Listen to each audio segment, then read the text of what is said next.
The Sour Grape, written by Jory John and Pete Oswald.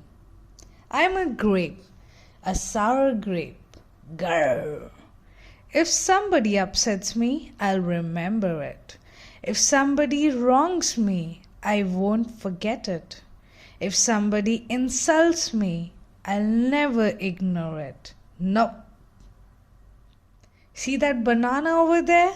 That banana slipped and bumped into me, so I'm holding a grudge. See that orange? That orange didn't call me back for a week. Grudge. See that lime? That lime borrowed my scarf and never returned it. Grudge. I suppose I've got pretty thin skin for a grape. Nobody steps on this grape. Grrr.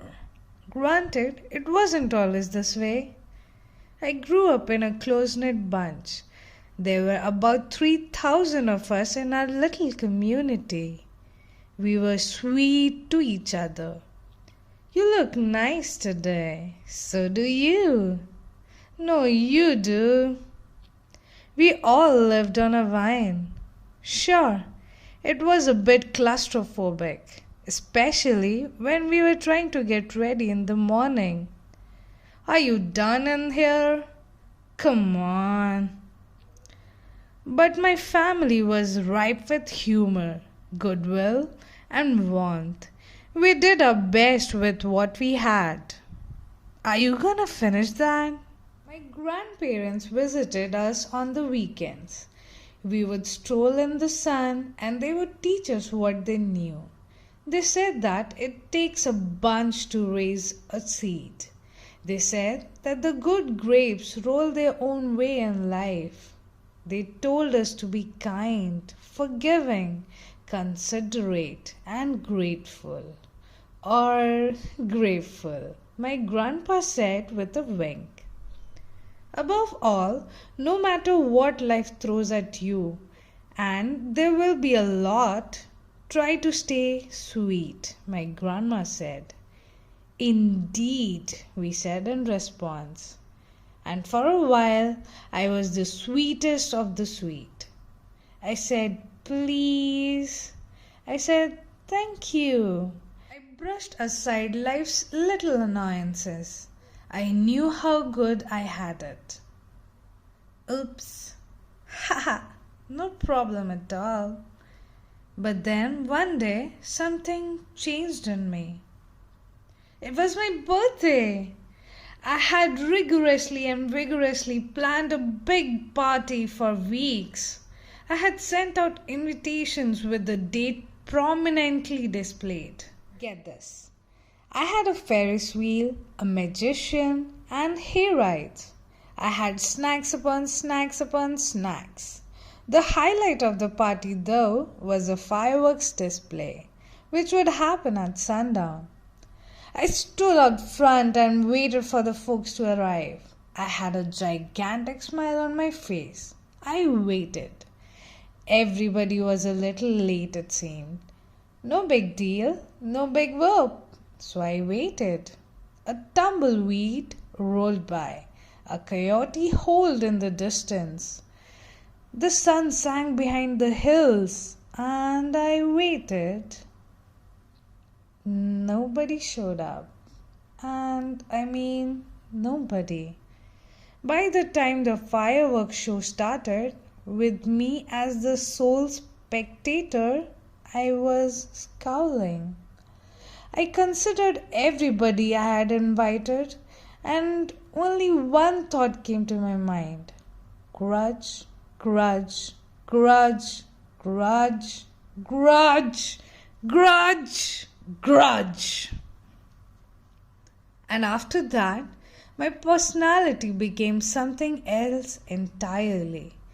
I went from a sweet grape to a bitter grape to a snappy grape. Who moved my chair? Finally, I became a sour grape. Grrr. I started holding minor grudges that eventually became major grudges. Why don't you watch where you are going? I scowled so much that my face got all squishy. You know what? Don't even bother calling me back. I took my grumpiness out on others. Are you ever going to return my scarf? And that's just how it's been. Day after day, week after week, month after month, grudge after grudge. But something happened recently that changed my thinking. I was getting ready to meet my friend Lenny, the only fellow I knew who's as sour as I am. Lenny and I usually go to the park where we sit on a bench and rant about stuff. But just as I was heading out the door, I bumped my knee. Oof. After I bandaged myself up, I discovered I had a flat tire. Then I missed the bus, and the next bus was late. Oof. Finally, I got off the wrong stop. Shh. By the time I arrived at the park, it was getting dark. Lenny was fuming and furious with a frown and a furrowed forehead. His face looked all squishy. We agreed to meet at exactly 4 o'clock. You are 3 hours late. I tried to explain why I was so tardy, but Lenny wouldn't listen. He had already made up his mind. He had formed a huge grudge and he wouldn't budge.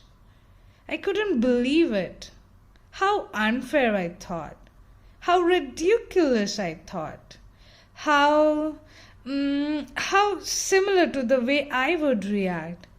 Lenny was pretty worked up. He was packing back and forth, emitting occasional grumbles. His tone was tart. Besides, it was nice outside. I noticed the sky changing colors, the melodic chirping of the birds, the evening breeze, the buzz of the park insects coming alive at night. I suddenly felt grateful and peaceful and calm.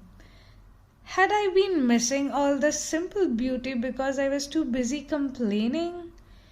Meanwhile, old Lenny stormed off, muttering something about disrespect and lack of consideration. I'm pretty sure I heard him add a grr too. I walked home. I pulled a dusty box out from under my bed. There were old family photos inside. I spotted myself in one of the pictures. I was so sweet. I knew that little grape from the photo was still a big part of me, deep down. It would just take some work to get back there again. And that was the exact moment I found the invitation I had sent out for my infamous birthday party. The one where nobody showed up. It said May 31st. But wait a minute here. My birthday was on May 21st. Alas, I had told everyone to come on a wrong day. It was all my fault. I realized nobody's perfect, not even me. After that day, I started noticing other things too, like how remaining sour all the time is so draining. It wasted so much energy holding grudges when I could have easily cleared the air if I had felt hurt.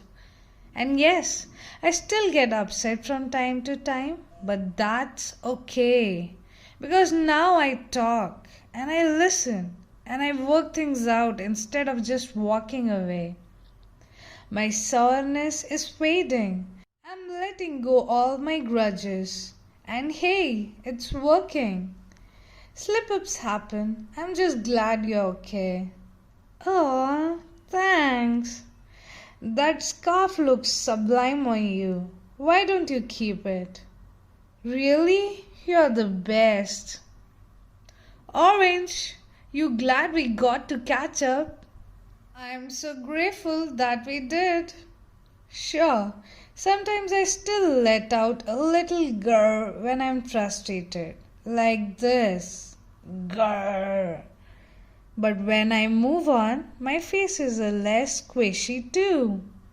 Oh, and don't worry, things are okay with Lenny again.